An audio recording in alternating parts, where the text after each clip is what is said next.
damdoi zuar kan ni a dan na phalo damdoi chi sang sang zor na hun kan nga thin he ma se zoram thlai te wangin kan zuar lawang taxi driver kan ni a rui hlo the dar thei tu kan ni ka sia ma se ka chung te ma hun ka ngai to wangin ka phur lawang na wanga jin vei wak mi kan ni a rui hlo tol thei na hun chu ka nga mai amai ro chu ka tu le fa te ma hun ka ngai to awangin tein hnap noi ngai lawang college kal lai kan ya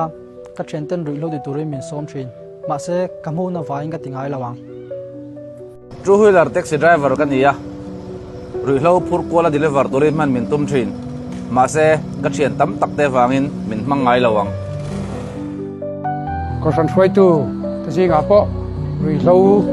yan kong anei zel la chu wangin kan do zel tu lo ni